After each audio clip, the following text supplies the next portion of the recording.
own country. Look, but luckily, fortunately for the time being at least, the court has stayed the construction of the shopping complex right outside the Arunachala temple, which is 1300 years old. Can you imagine if the state wanted to make a shopping complex, a gaudy, big shopping complex with 150 shops, 20 meters in front of Taj Mahal?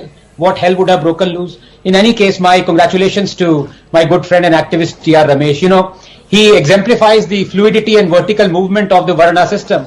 He is a Brahmin like Adi Shankara, but now for the cause of Dharma, he has become Kshatriya and taken up the sword like Chhatrapati Shivaji. Good luck to him. Rahul, broadly there are two issues here and I'd like to read them briefly. Number one, the state control of Hindu temples and their property. Believe me, it is by far the largest, financially most damaging scam of independent India. And I'm choosing my words very carefully. Even using the petroleum sector as a cash cow pales in comparison to the loot and pillaging happening of Hindu temples in the name of secularism. I ask you, if the Congress can bring in a legislation to control Hindu temples in 1959, well, that still stands. Why can't the BJP bring in a legislation to override it and actually support the Supreme Court? Rahul, if you truly believe that religion should keep out of state, the corollary is also equally applicable, that the state should keep out of religion. But does it?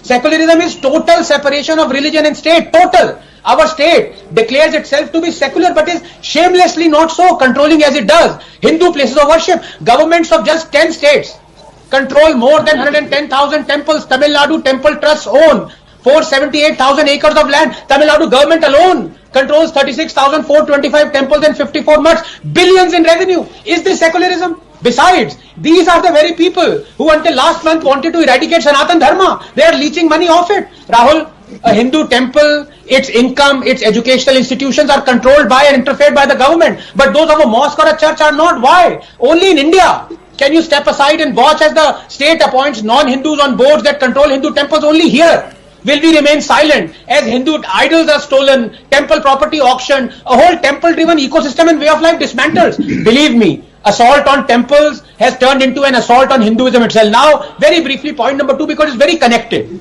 On this larger issue, why this is happening? This is happening because of selectivity and double standards when it comes to Hindu religious and ritualistic practices. In 2019, Rahul, the Tripura High Court banned animal sacrifice even though it was centuries old tradition of worshipping the 10 Mahavidyas. And also in keeping with the 1954 Shirur Mutt judgment that established the sanctity of an essential religious practice. But the judges would hear none of it.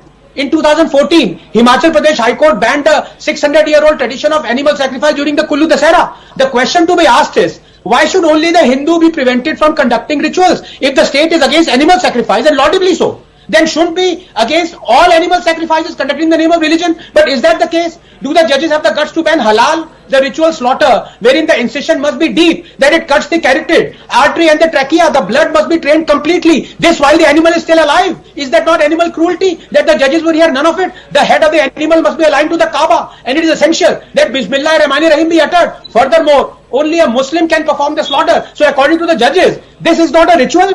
Now the human pyramid height during Janmashtami has been capped to 20 feet. Anything above would apparently inflict harm to humans, said the judge. I want to ask him, during Muharram, thousands of Muslims openly inflict serious bodily harm to themselves and to others with whips laced with steel claws that stab deep into the devotee's flesh. Is that not inflicting harm? But do our milords have the guts to ban this ritual during Muharram? It is the same with banning crackers during Diwali, but allowing millions of tons of stubble to be burned during the same month, or millions of trees to be cut during Christmas, or allowing fireworks during New Year celebrations, because apparently only Diwali is increasing the carbon footprint and controlling the pollution. Rest are purifying the air. Rahul, 10 seconds.